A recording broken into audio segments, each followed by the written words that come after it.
Uh, well, welcome to the first in our virtual lecture series for 2015.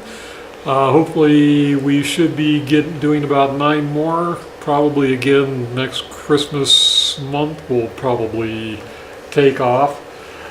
And we just talked a little bit about what's coming up. Don't forget next month's meeting, etc. This evening, I'm quite excited to be able to introduce Dr. Jeff Morgenthaler. I have a few notes. Hopefully they're correct. I took them from your CV. Jeff is a senior scientist at the Planetary Science Institute. He received his PhD from University of Wisconsin-Madison in 1998. And after that, he went to NASA Goddard as a National Research Council Fellow, working with Dr. Ron Lieberson, another person I know. In 2004, he moved over to the University of Washington as a research scientist. And then from 2008, he's been with the Planetary Science Institute, first as a research scientist and now as a senior scientist. Jeff has been a prolific scientist in both planetary and cometary research and is a principal investigator on several, and primary author on several NASA proposals. Going through his CV, I have to read one particular quote I really liked, if I can find it here.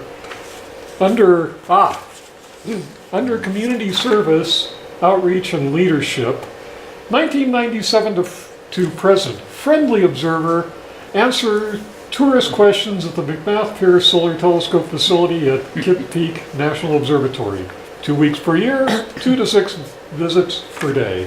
And I particularly have to thank you for offloading my load during those tours. So thank you for that, Jeff, and it was nice to see that in your CV.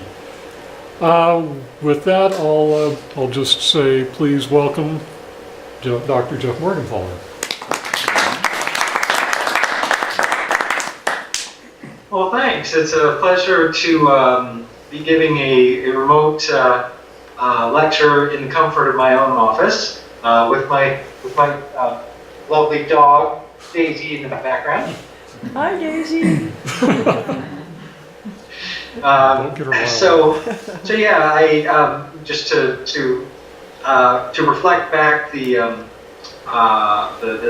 CD or whatever. Claude and Teresa I met in '97 when I started observing at the Mount-Pierce Solar Telescope with Ronald Lieberson and the Wisconsin crew. And I ended up spending about 6 months of my life at Kitt Peak, integrated between 1997 and 2000. Well, I was there last year for Comet ISON. I guess that's now a little more than a year ago. Spent almost 2 weeks there. So Kitt Peak is like a second home to me. And I was really pleased to be able to visit Teresa and Claude at, I took a recent trip to Southern California about a month ago. So I've actually I haven't seen that room unless that's one of these rooms like, you were in a hurry, so we didn't bring you to the onshore facilities. You may recall I just pointed onshore. This is our meeting hall back on the shore side, not out at the dome. Right, yeah, well, if the dome were like, what is it, that British sci-fi thing with the telephone booth? The TARDIS. Yeah, where it's bigger on the inside than the outside. Yeah. So anyway, it's a pleasure to be here, as it were, and I'll go ahead and get started on the lecture. This is primarily, to introduce you guys to IO. I assume you all know about IO, but I'll just introduce you anyway. And the IO plasma torus, which you might not be familiar with, and some other associated fuzzy blobs that go around or hang out around Jupiter. And I want to know your opinion about whether observing these things would be interesting or practical for amateurs.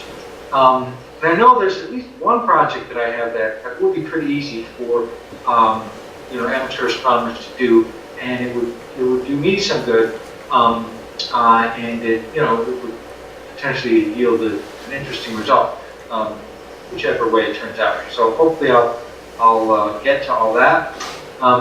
Okay, so the outline of the talk was IO, was plasma torus, which I will abbreviate with IQT.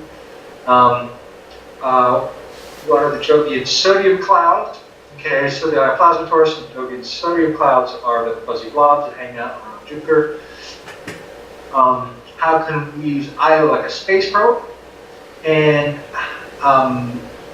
so that's kind of the theoretical part of the talk, and then I'll go into some of the practicalities of how we actually observe these things. And related to that is interesting projects you guys might be able to do. And I'm looking for feedback. No way that would be good, or yeah, that sounds cool, something practical for me as an amateur astronomer. Okay, because this stuff doesn't need huge apertures. Okay, and that's the main draw that I would see for amateurs. But other aspects might be a little bit complicated or expensive for filters and stuff. So, or you might already have these filters. I'll get to that. Okay, so Io is the innermost Galilean satellite of Jupiter, and it's locked in a tidal resonance with Europa and Ganymede, and so it gets pulled in and out of Jupiter's gravitational field, which makes it the most volcanic body in the solar system, which is totally awesome. That Io kind of looks like a moldy pizza here on the left, and all these features are huge volcanic things, and it produces the hottest lava in the solar system, and it has this thing is probably a lava lake, the Loki lava lake, and some of these things come and go. I mean, like a new volcano just sort of pops up when it feels like it. And I didn't put all of the things, but you get fresh a fresh ejected blanket sometimes, so Io actually changes its look and feel in real time. While this great Galileo spacecraft was there for a few years, it all changes. Can you say a word or two about the different coloring? Obviously, yellow is probably due to sodium, but the white stuff around some of those volcanoes, etc., what we may be seeing? Actually, that's a good question. I don't know the answer to that directly. Yay! Sulfur dioxide is the primary surface frost. Okay, and you'd think that red would be sodium. I can get down here, but I don't know.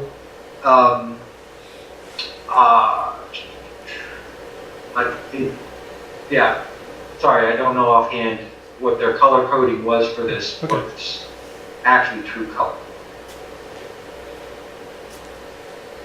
I do know the one on the right is a black and white image, and there it was an image like this, which was the discovery of actual volcanism on Io, although it was hinted at with infrared observations years before.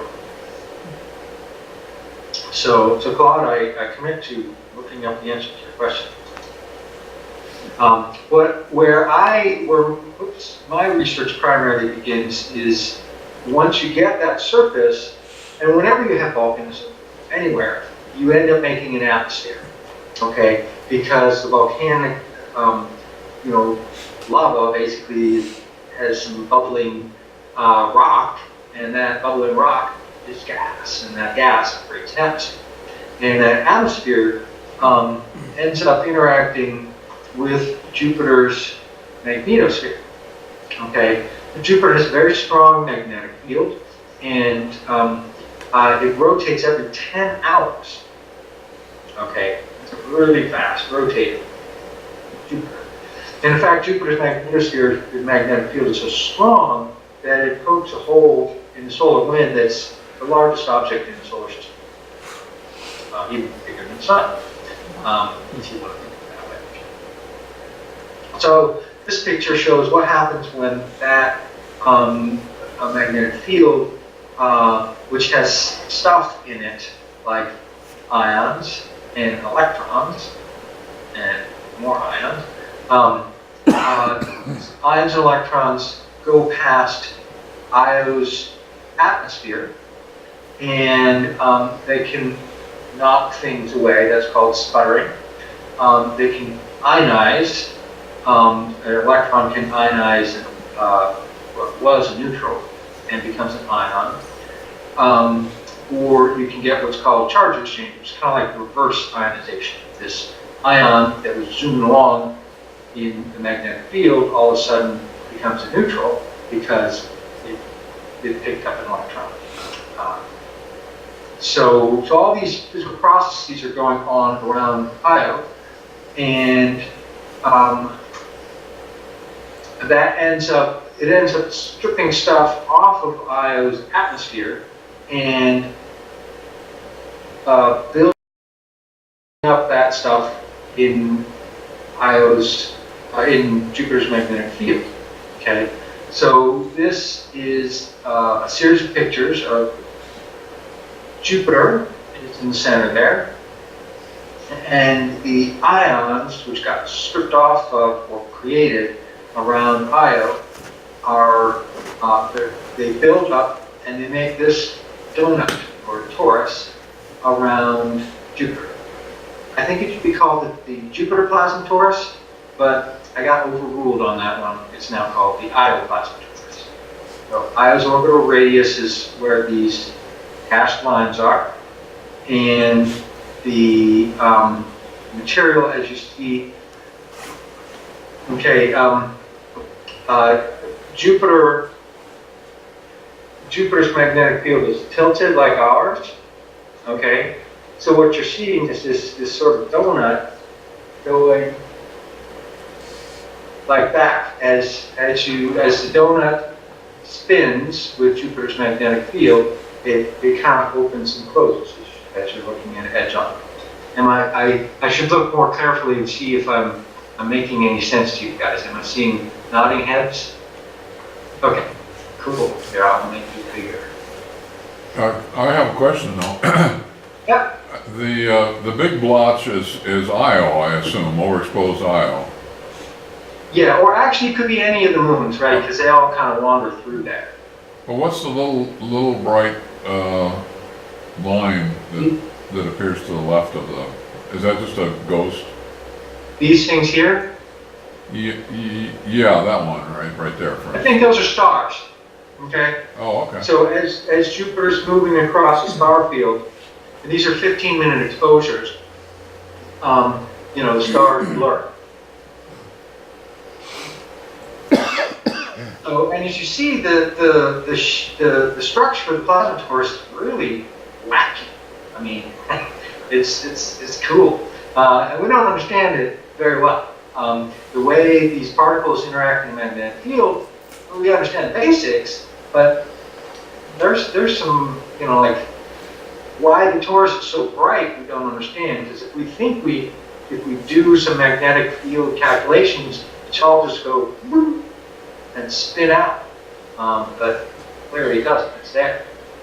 So let me go a little bit further in, because I just have some basic E and M. Does everybody remember their E and M from physics? No!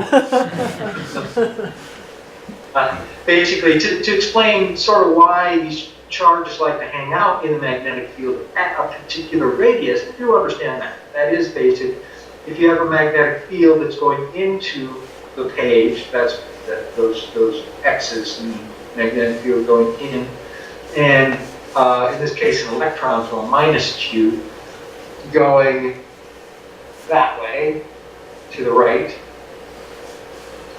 Q B cross B makes a F that's looking at the top one, it would be an F that's up, okay? but oh my gosh, I forgot the minus sign. So it makes the F go down because that's an electron. Does that make sense? And remember, use your right hand. Okay, right hand rule. So basically, it's when you have a charge moving in the magnetic field, that QB cross B force, right? That's one of Maxwell's equations. That QB cross B force resolves into this circular motion. Okay, so with respect to the magnetic field, charges circle around. There's nothing to stop them from moving along the magnetic field, except the fact that there's no magnetic monopoles.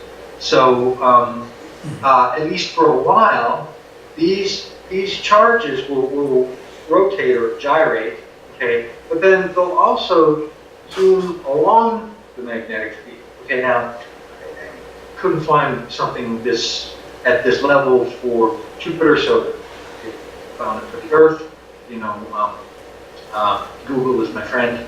So you can see that these charges here in the Earth, they come in from the solar wind, and then they go and they make an aurora. Okay. In Jupiter, since the magnetic field is stronger, and in the right places in the Earth too, you get these charges, and they end up bouncing around. It's called a mirror, and they bounce from where the magnetic field gets a little bit closer towards the poles, and that they feel that closeness to say, hey, I'm uncomfortable getting crowded, and they bounce back. Okay, so they end up bouncing around if they're at the right energy. Anyway, so that's how magnetic fields move, or electrons move in magnetic fields. And you can also think, if you take these magnetic field, these electrons that are doing around the magnetic field that way, think of now on sort of a larger scale, that electron gyro radius being one of those beads, okay, in one of these toys. Now take that bead toy and spin around like this, okay, and those beads are going to want to collect towards the equator. Does that make sense? Okay, so that is why we have an plasma torus. Okay, because we have all these charges, ions and electrons, coming into this magnetic field. They gyrate around the magnetic field, but they're in such a fast rotator, they don't have time to do the mirroring all the way to the poles. They get flung out and making this shape. Nods? Okay. So that shape is the ionoplasma torus, and you can use the resolution of forces to figure out what the physical conditions are, like how tall those edges are against the torus. How tall those are tells you the temperature, at least the temperature along the magnetic field. Because the higher the temperature, the bigger those edges will be. And let's see, and so the you have this tilt because Jupiter's magnetic field is tilted about 10 degrees. And by the time you get this resolution of forces through the magnetic field, the tilt of the torus is about 7 degrees. So hopefully that gives you an idea. It's kind of it's a dynamic system, okay, because it's a balance of forces. And as Jupiter wobbles, and new material is added, material flops away, it's always changing. Okay, so that's basics of the plasma torus. Now, and that's one of our fuzzy blogs. I should tell you that we these observations are done in the brighter of the sodium nebular lines, 6731 angstroms. I like angstroms. So if you have ever used the nebular filters, the sulfur nebular filters for Virginia Nebula, I don't know if, I mean, I think there's a broader one that's used in, like off-the-shelf kind of amateur astronomy. For these, we use a very narrow 10 angstrom, 1 nanometer, to really get good contrast on that line and to avoid the other 67, 18 angstrom line, which is the other part of the spectroscopic cover of ionized sulfur. So that's sulfur 2, ionized sulfur. Oh yeah, silly atomic notation. Sulfur 1 is sulfur, like no Neutral. charge, and sulfur 2 is sulfur 1 plus. Sorry, that's just the way that notation is. And I speak it, so I might break into that occasionally. So it's just singly ionized sulfur that we're seeing here in the red line. Okay, so sodium, okay, is something a little bit different. So remember that sodium has a hugely bright line. It was at 5890, or another doublet at near 5890 angstroms. And even though there's not a whole lot of sodium around here, it's mostly sulfur and oxygen, and sulfur, or these ionized sulfur, is pretty easy to see. Sodium is a minority species, but since that line, the resonant scattering line, 5890, is so bright, it's really easy to see. Okay, so whenever you get basically any neutral around Io, you'll get some sodium. Okay, and so for instance, there will be some sodium in the plasma torus, zooming by here, okay, as ions, and some of that sodium will become, will do this inverse ionization, it will do a charge exchange, and become a fast neutral, a fast sodium, zipping away, okay? And that ends up, those fast sodium atoms end up spraying away, making this huge nebula. It's 1,000 Jovian radii, okay, from this side to that side of the nebula. And I'll show you some more pretty pictures of that 1,000 RJ nebula. Okay. Yeah, and that's also, bigger than the sun. And that nebula, it responds to how much volcanic activity there is on Io. And the plasma torus does too. But this has a little bit less going on because just, when the sodium sprays out, it just hangs out in the nebula. These particular images are so huge that the changes you can see are kind of on the scale of 6 months to a year. So it's not like you can see the day-to-day variations of Io volcanic activity, which can sometimes change over the course of hours. So anyway, these various physical processes make you can see them in the sodium nebula. So when you look very far out, you're pretty much sensitive to just these fast neutrals that spray way out. When you look in closer, okay, on the same scale that those images were taken with plasma torus, you can see these processes happening close up to Io. Okay, the stream of fast neutrals, and then this banana cloud, which is the atmospheric sputtering. Okay. The stream ends up following the same direction as the plasma torus, and let me see if I can. And the banana ends up being in the equatorial plane. I wanted to do this.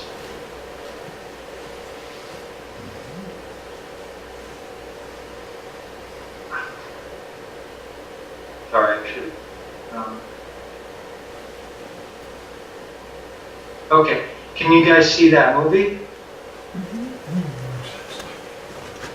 On the top is the sodium, okay, and it's going back and forth, all right, because daytime gets in the way, and so we can't take continuous observations, but you can see the stream changing with Io's position in the plasma torus. Its up-down position in the plasma torus, and here's the plasma torus, wobbling in the lower panel. Okay, so I'll go back to this. So these processes, we pretty much figure out what makes them. There's also this jet thing from the fast neutrals close to Io. And that's lately been discovered to go in two directions. It's really bizarre. And I forget why I repeated this. Oh, yeah, this is just a view from above of this banana cloud, kind of hangs out in the equatorial plane. The jet is stuff that's from right around Io itself.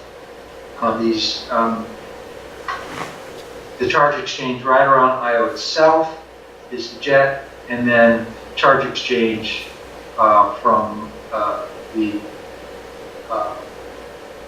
stuff hanging out around in the equatorial plane makes the stream.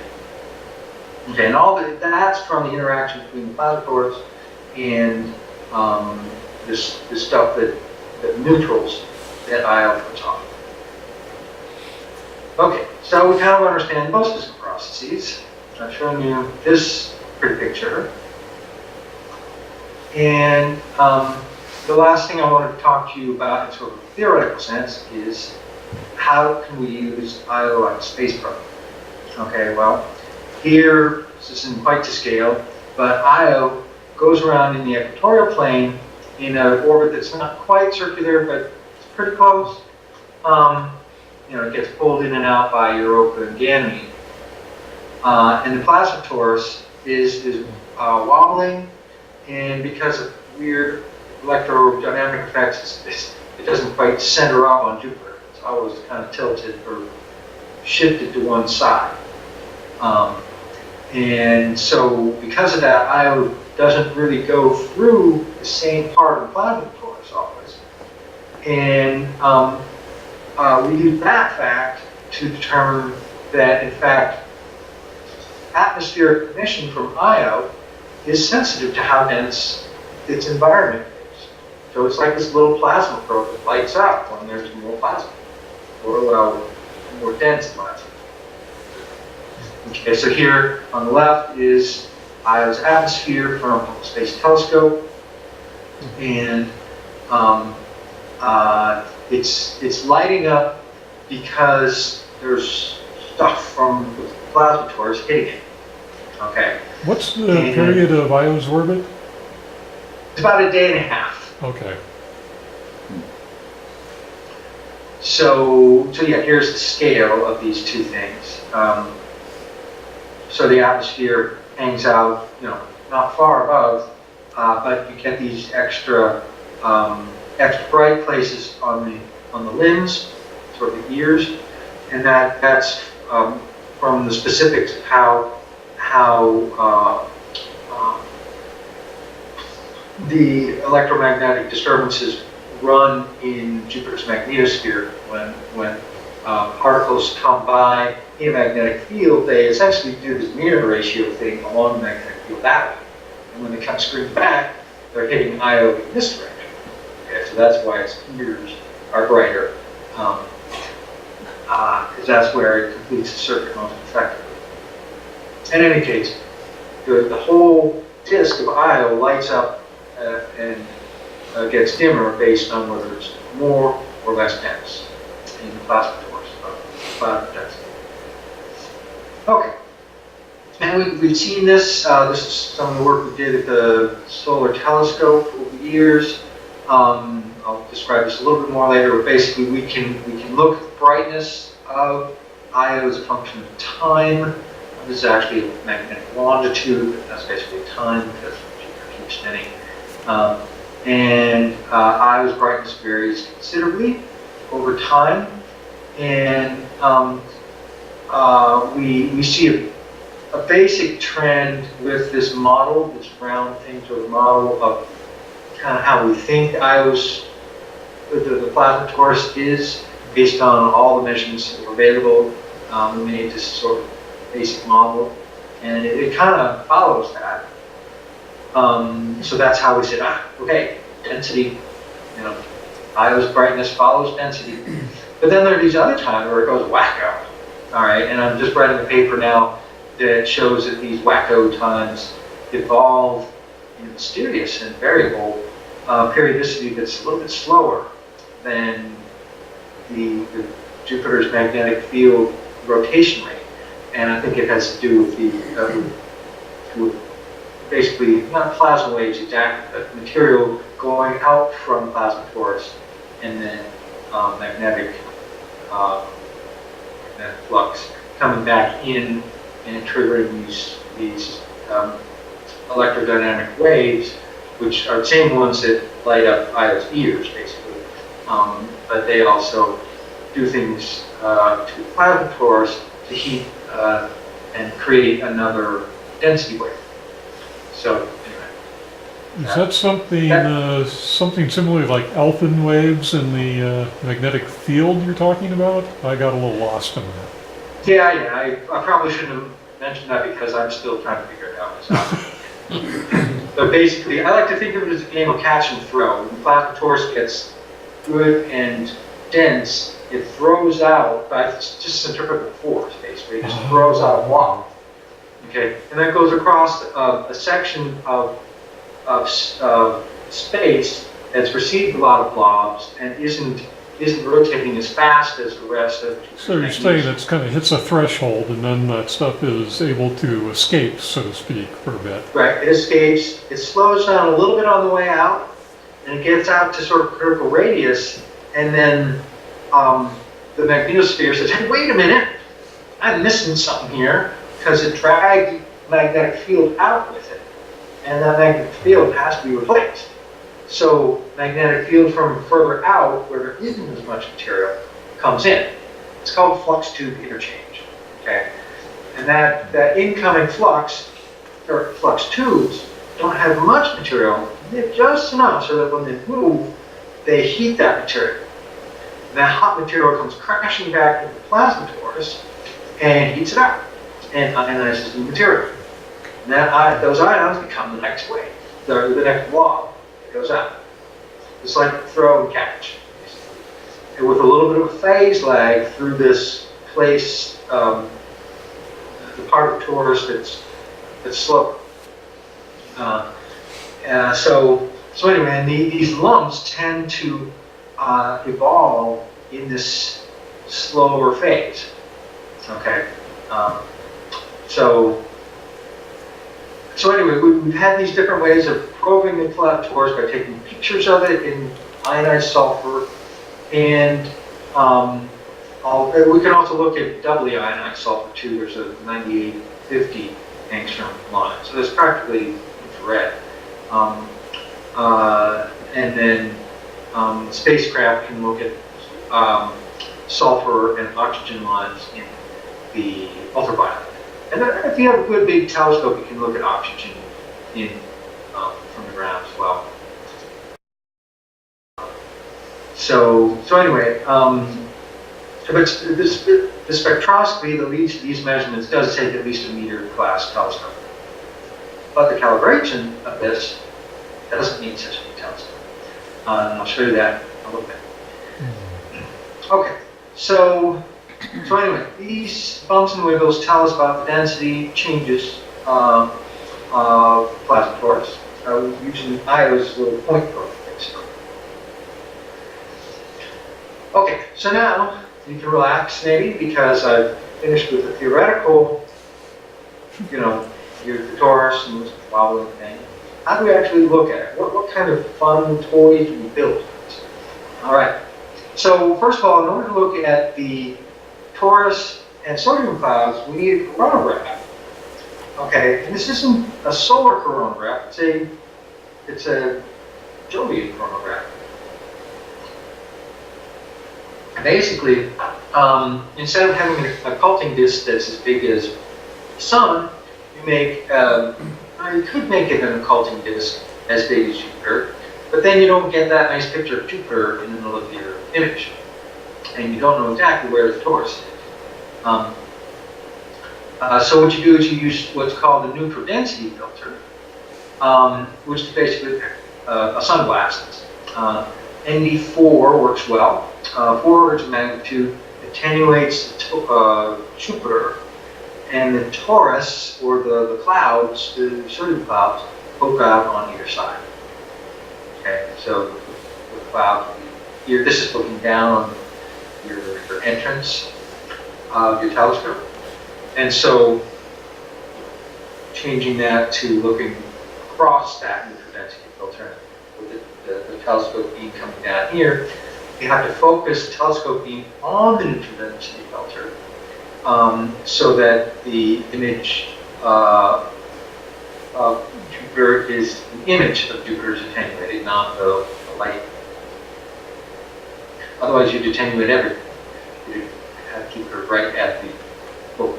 The neutral density filter has to be at the focal plane so that the other light that you want to see goes out on either side. Okay, so then, of course, once you go through your focal plane, your telescope defocuses. So you need another lens, or a couple lenses. So about the easiest way I can think of to do this is with a collimator. Okay, and you can just use another camera lens. Okay, just put it upside down so that its back focus is, the back focal length is the distance up to the neutral density filter. And then once light goes through that, it'll come out collimated. Okay? Not if you focus your lens at infinity. Then with your collimated light, where you're headed is to go through your narrowband filter and then on another just regular camera lens that's mounted on your CCD camera that's focused at infinity to take that collimated light and put it back as an image on your CCD. And partway through there, you can, partway through there, you go through your Lyell mask, which is basically a mini model of your telescope aperture. Okay, this is pretty cool. See, if you put the Lyell mask at the focus of the collimator, the telescope aperture, which is essentially an infinity from your collimator, the telescope aperture focuses at your Lyell mask. And then whatever weird scattered light pattern comes from your telescope aperture, which could look like anything, okay, you just replicate that pattern at your Lyell mask, and all those the nasty scattered light rays from that aperture pattern cancel on your Lyell mask. Okay, and the spacing is pretty easy because you just need that at the focus of the collimator, because that's essentially where the telescope pupil image focus is. Okay, and no, I didn't learn this the first time I tried all this.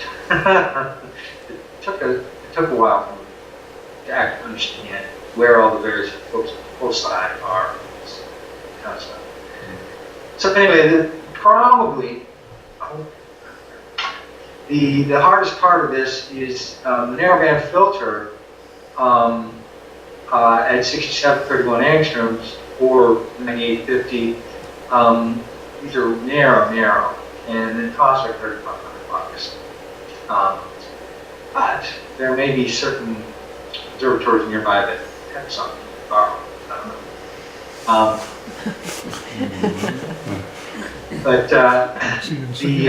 Anyway, so this whole thing, when you mount it on a telescope that's not too big, okay.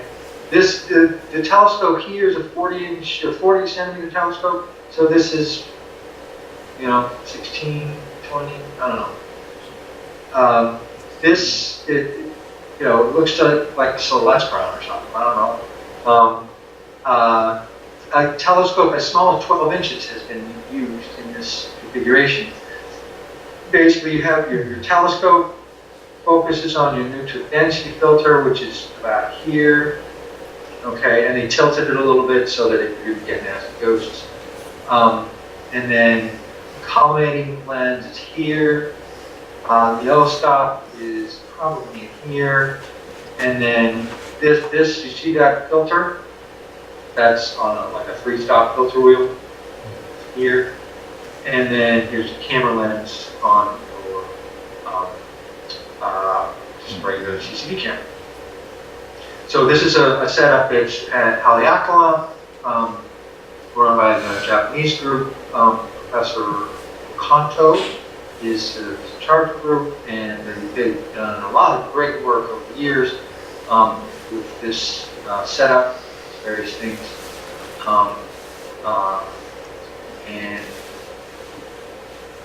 Yeah. So this kind of gives you an idea of the scale and how it doesn't have to be all that pretty. Just kind of groups the stuff together, and they got some good data. I'll show you.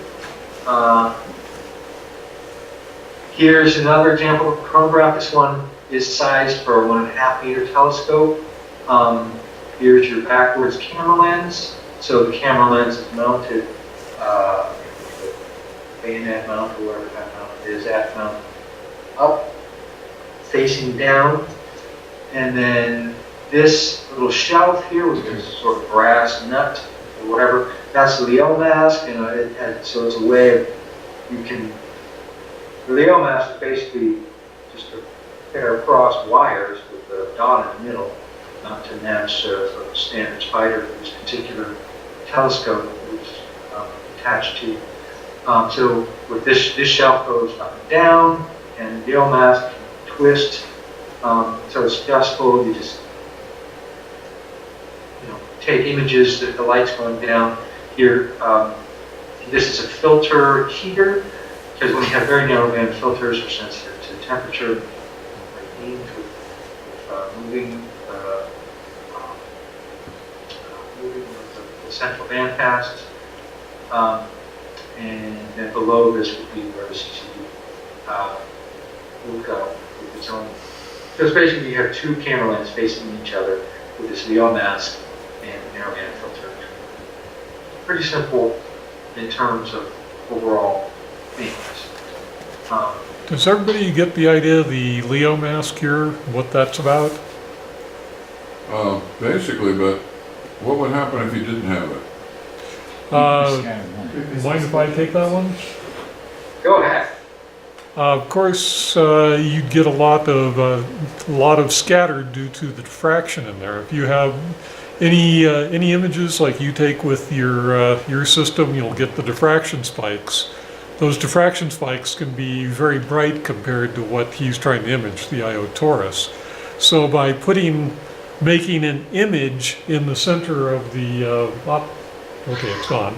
The optical system there, he's making an image of the input to the telescope, and then able to just put a mask to blank out the secondary, the spider, the edge of the lens or mirror, that sort of thing.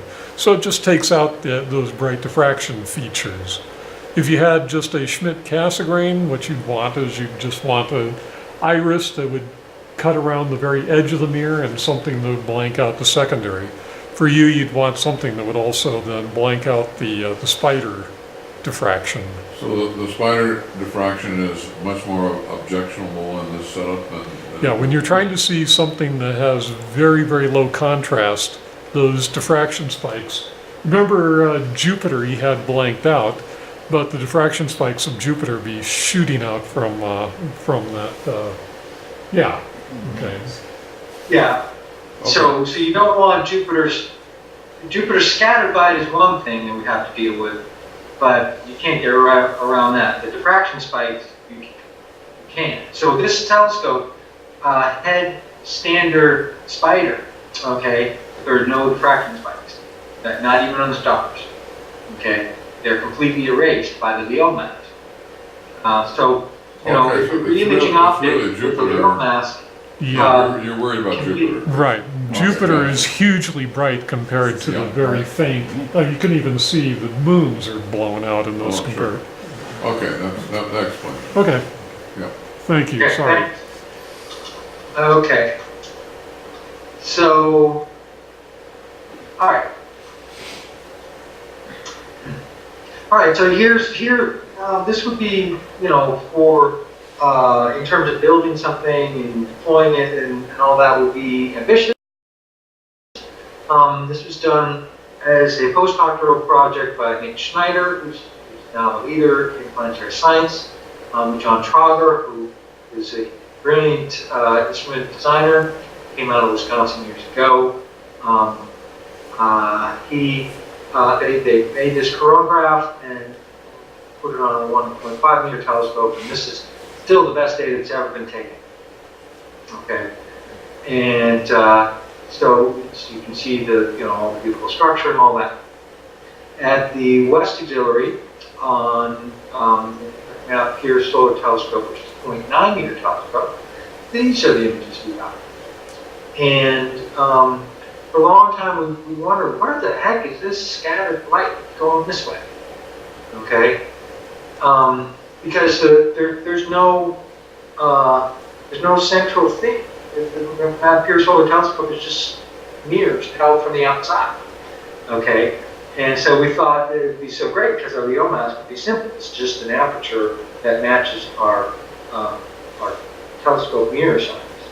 Much easier than trying to line up a flush-shaped thing with a spider, although it's not too hard. But anyway, we had this scattered light thing, and I was at the telescope recently, and in fact with Comet ISON, and we think we figured out what it was. It was basically some of the shiny material around that holds the mirror, and the doors. Number one. Oh, the barn doors in front of the heliostat you're talking about. Yeah. Oh. So, but anyway, we figured out so we can just ignore that stuff and not worry about it too much. But you see in the telescope, and then on the right is a 12-inch telescope. Okay, these are all 15-minute exposures with good quality cold CCDs, so they're not filling up with dark current. And you see the image quality isn't as good on the smaller telescope as it is on the bigger telescopes. You can still see the torus wiggling around. And science that you can do with a 12-inch telescope is it might be a little bit harder to pick off the edge of the torus. Okay, and there's some science that can be done with that. But there's other science that's really easy. That's photometry basically. You just look at that blob on the edge, the box on it, and look at that brightness changing with time. And you'll always find that suspiciously slow period. Okay, that's the dominant period of variation in those blobs. Okay, it's not Jupiter's rotation period. It's a slightly slower period that might relate to this game of throw and catch. So at least that's the current idea. It might be something else. I don't know about. It might be some weird magnetic anomaly moving around inside of Jupiter. Okay, it's also been proposed, but if there's evidence that that's probably not what's going on, or it could be some huge weather thing in Jupiter's ionosphere, polar ionosphere, where those mirror particles are interacting, and that people think that's what's going on with Saturn, which causes some weird periodicity, magnetic periodicity changes in Saturn's northern and southern hemispheres that change based on whether it's in spring or winter, or summer or winter. So something like that might be going on Jupiter. instead of this game of catch and throw in the magnetosphere. So anyway, just looking at the pulsations, which you can do with the 12-inch telescope. Okay, it's called System 4, by the way. System 1 and System 2 are cloud top related periods. System 3 is the magnetic rotation period, which you get from radio observations. And then System 4 is this weird slow thing that you see in the torus and also in radio and other places. And System 4 varies over time. And if it's related to this game of throw and catch, you kind of expect to respond to Io's volcanic output, because that comes up the works. Okay. So anyway, just looking at that pulsation is something that is interesting that can be done with the 12-inch telescope. So my question to you will be, does that look worth it? You know, if you could see this with your telescope, that'd probably be totally cool. Because when I saw this Jupiter, the torus opening and closing in '97 when I first got to the torus, I thought it was the coolest thing ever. Wow, it's so cool! I can see it opening and closing. Because 10 hours is one night of observing, so you can see a full rotation. The 12-inch telescope, maybe that's a little bit more blobby. Maybe I don't know. That's why I'm asking you guys, because if this is something that people would think, oh, that's cool. I want to point my telescope at that. Then this is something I should pursue, and prove people, maybe even have some sort of group discount of here, build some chronographs and hand them out, or something like that. So I'll cogitate on that. This is the question I'm asking about the chronograph. Okay. Now the sodium cloud chronograph is basically the same thing. Okay, except that if you have like a 4-inch telescope, basically just a lens. Okay, you can have a very broad field of view and get this 1000 RJ view. A 1.5 meter telescope will get you very sharp views, and I don't have anything but I erased it from my slide. The modest aperture on the Japanese telescope gives you decent. The image is sort of between here and there. Okay, so you can see this nebula around Jupiter in Soyuz. Okay. It's very bright. It's not too hard to see. And so you could do that with the same chronograph that you have on a 12-inch kind of thing. I think that's what they use. All right, and then the final thing is Io's space probe. You need like a meter-class telescope and fancy spectrograph to take new data. So here, each one of these spectra, okay, is one of these points. Okay, and we have to measure the height of this little teeny tiny blob, okay, which is the oxygen emission in Io's atmosphere. But if we work out all these kinks in the solar spectrum, which is the sunlight reflecting off of Io's surface, or in calculus,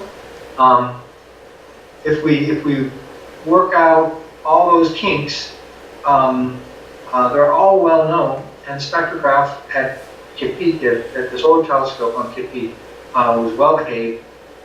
So we could actually have that little teeny blob stick up like a sore thumb and measure the amount of oxygen emission there. That's 6,300 angstrom line of oxygen. And then that becomes one of these points. We have over 3,000. Now, that was done with the stellar spectrograph, which had a spectrographic resolution of about 20,000, as I recall, something like that. 120,000. Oh, this was with the Echelle then? Yeah, Oh, Yeah. okay. So taking new data spectroscopically is not something that I would, that's not. I was this- just saying those lines look kind of broad. I was thinking you could go with lower spectrographic resolution, but if that was with the, never mind. Yeah, we have to resolve the Fraunhofer line, tiny Fraunhofer lines, in order to see Io's oxygen emission. Sorry, I thought you were using the old Bosch and Lohm grading, not the Echelle. Never mind. Yeah. So, okay, so this isn't something that you can do without fancy spectrograph. But amateur astronomers can help with calibrating Io's surface reflectors, because basically, I should have left that out. This continuum level of the spectrum is what we use for our calibration. Okay, we get Io's brightness in terms of what area of that continuum it occupies. It's called equivalent width. And that brightness is basically the reflectivity of Io. Okay, and because Io is a moldy pizza, and the mold changes onto the surface, well, even if the mold were constant, it's not the same mold all around. Okay, so Io gets brighter and dimmer based on what phase of its orbit is. Okay, and we have some this was measured when Galileo was going around. Okay, so about 20 years ago. But it'd be interesting to know if it's changed since then, and what rate it changes over. Because the volcanoes are, new ones are popping up, and all of them are working stuff off and changing the surface and things like this.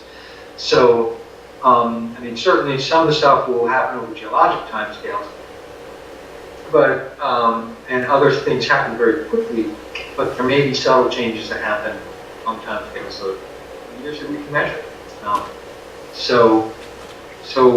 Measuring the albedo of Io, the R filter, the Johnston R,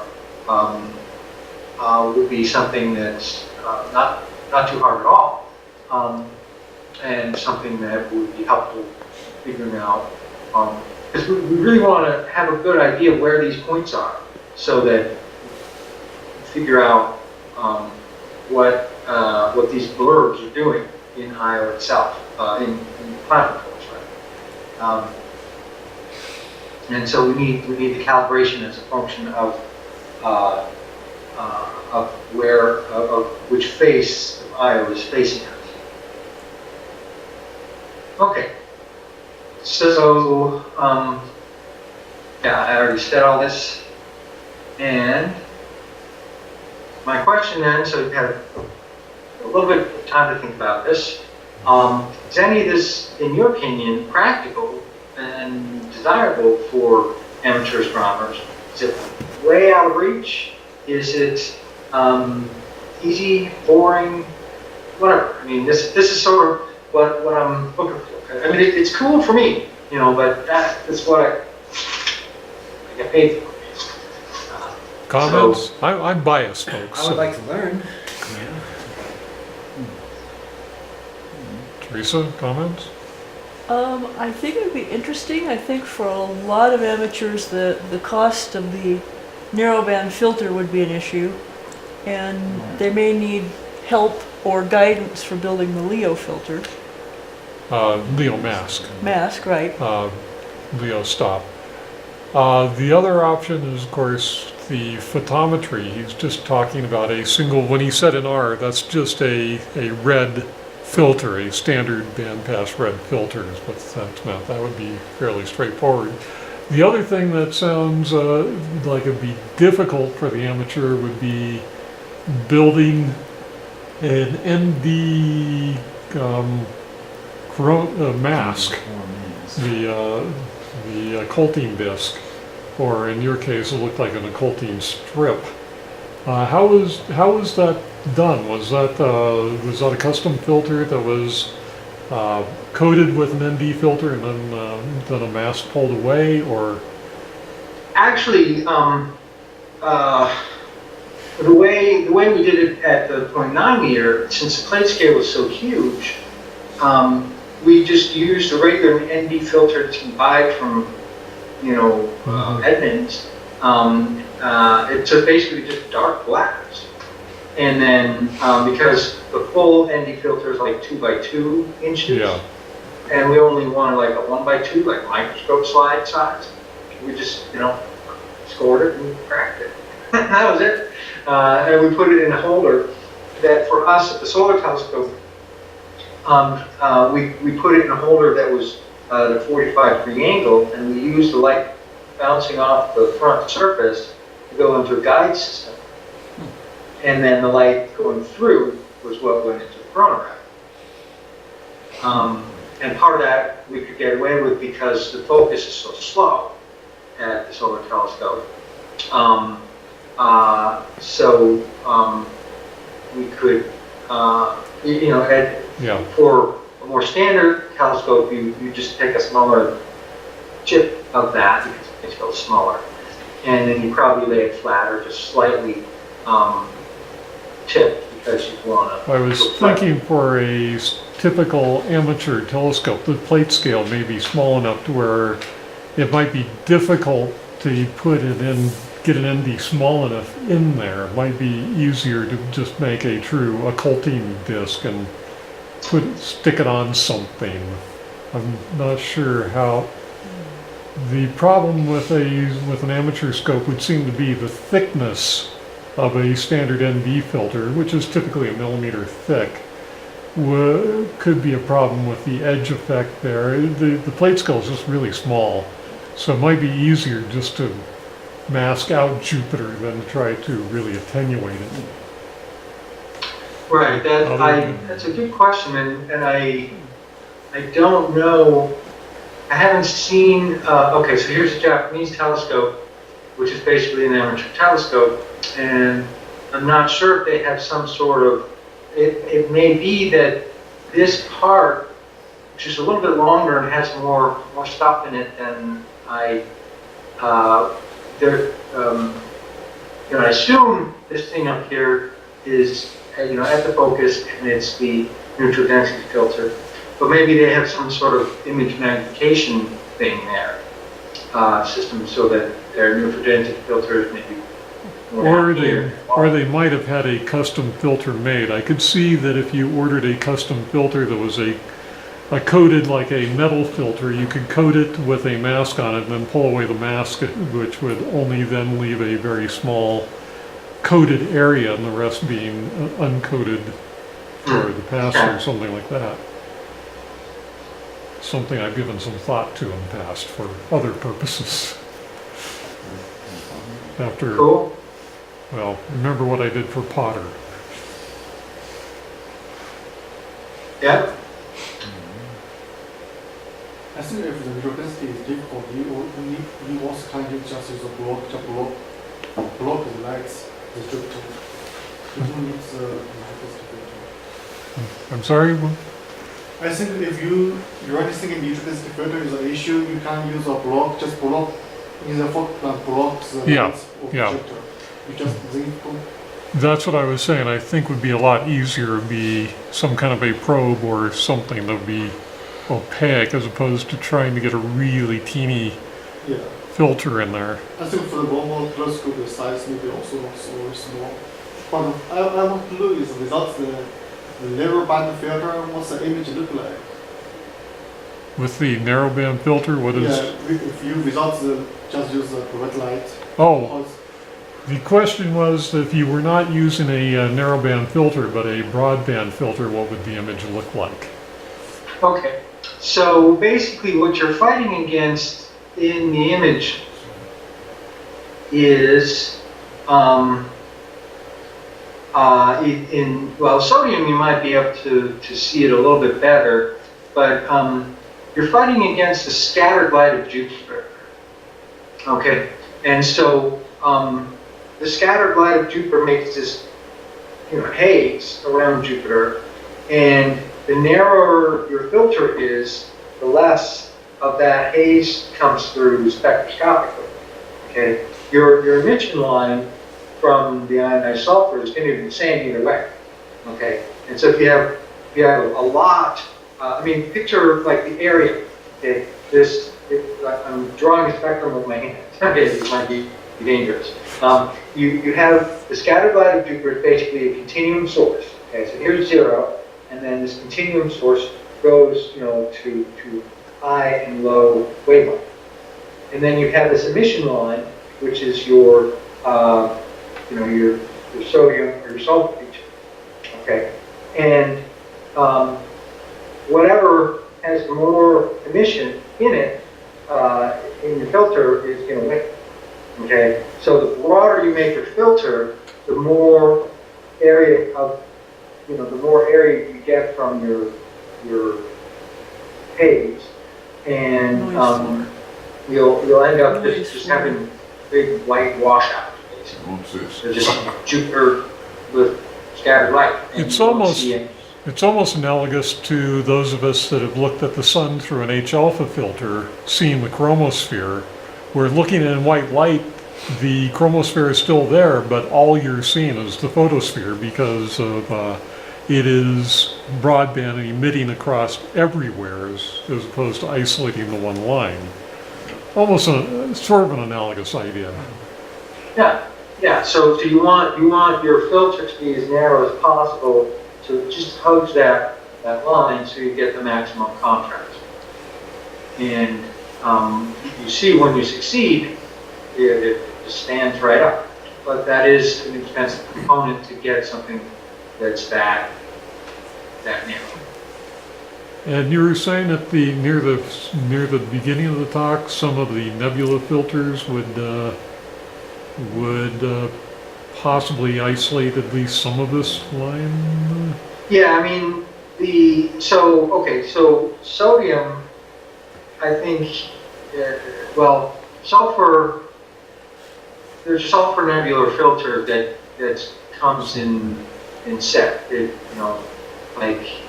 But I think usually if you're going to look at nebula in dark sky object type stuff, planetary nebula, things like that, I think it's one filter that swallows both lines. So it's like 100 angstrom wide filter, which will blot out lots of stuff in the dark sky. Okay, but you're looking at a dark sky object. Okay, the trick here is that we're looking right next to brightest thing in the sky except for Venus. And the atmosphere kind of is not our friend here, but we can tame the atmosphere with the narrowband filter. And the extent to which those nebula filters are, less than 100 angstroms wide, equivalent to 10, that they'll just tame the atmosphere and the contrast will be greater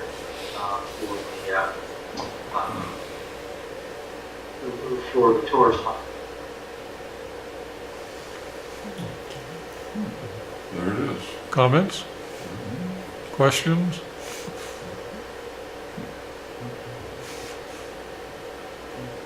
Yeah, personally, I think it would sound like a very interesting challenge. The concern, of course, is for the amateurs cost of a narrowband filter, which could be significant. The nice thing about something like that is Jupiter is easily accessible. Finding it's not a big problem. Guiding is usually not a big problem. And it's up a good part of the year somewhere. But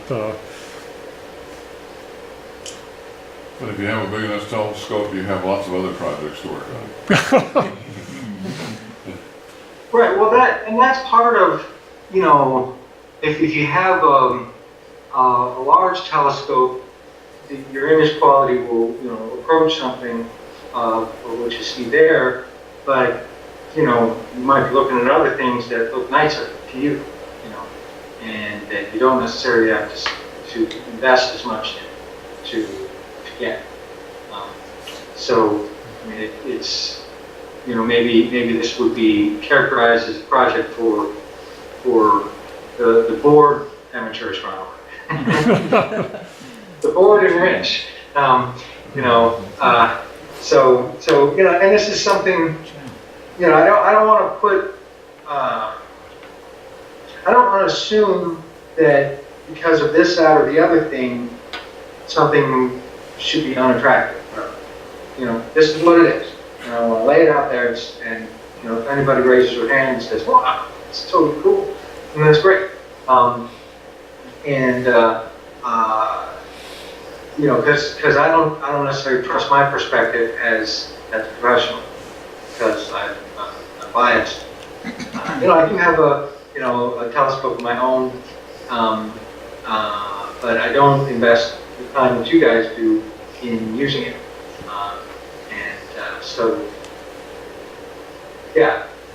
I just have to ask. And that's, I appreciate your time and feedback on helping me gauge what this is like for you guys. Yeah, the intimidating part would be, I think, the filter and the occulting disc. Particularly if you are, I think for a lot of amateurs it'd be difficult to come up with a way to attenuate Jupiter. It seems for a small telescope it'd be a lot easier to simply block it. Just stick something in there that in the first focus that would get rid of it. Because trying to make a really teeny attenuating filter can be problematic. Right, and I can see, because my Japanese colleagues, that they did this on this 12-inch telescope, and I can ask if they had some sort of plate scale adapter, basically. Yeah, I'd be curious how they did that.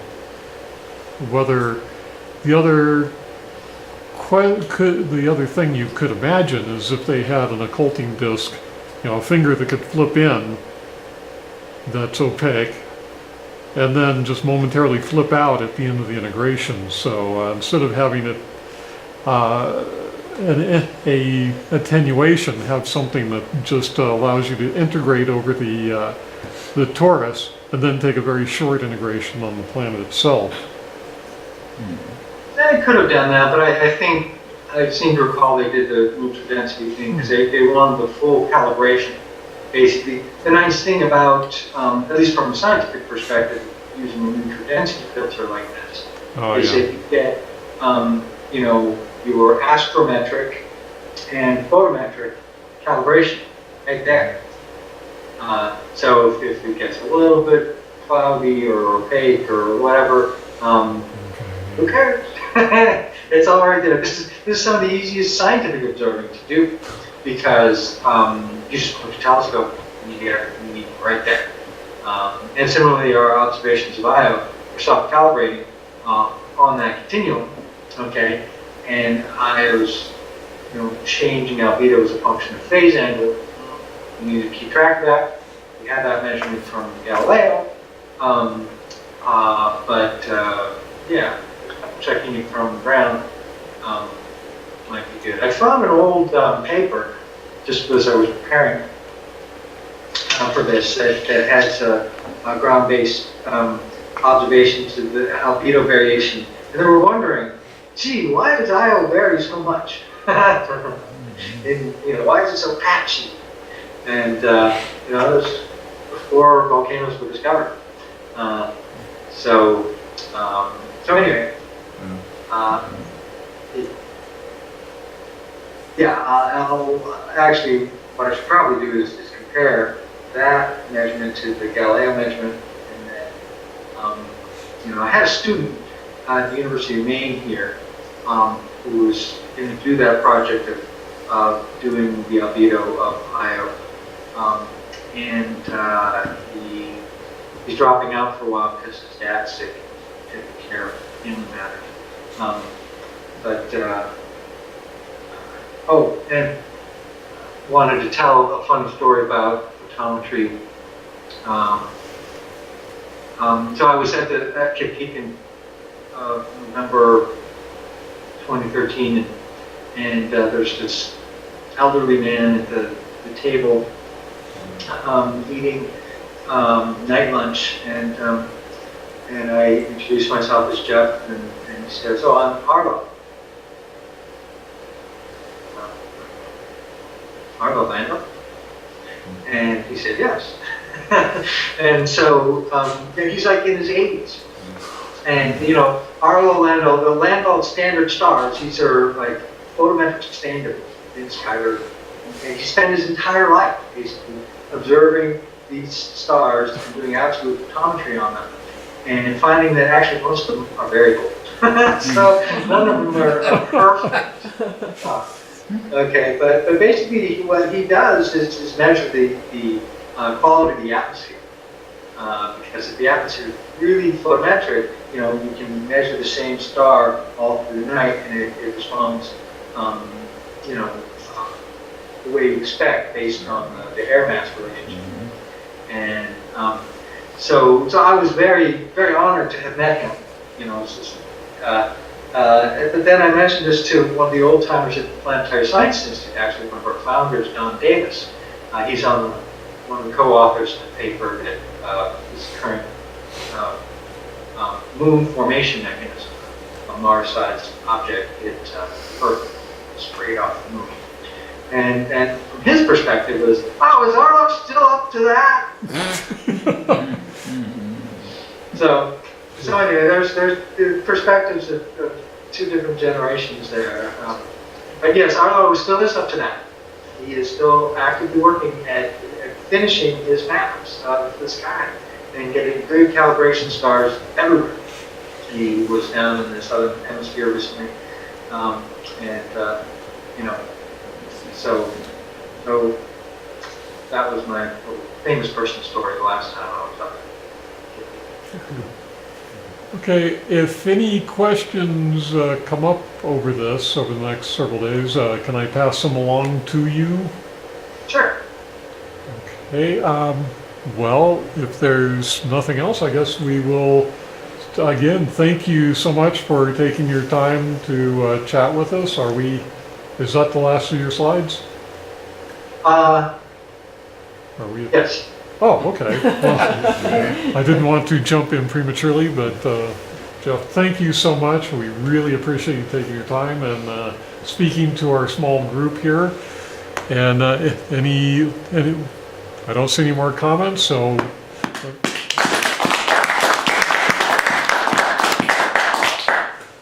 Thanks for your interest and feedback. Okay. Thank you. Thank Yes, you. thank you.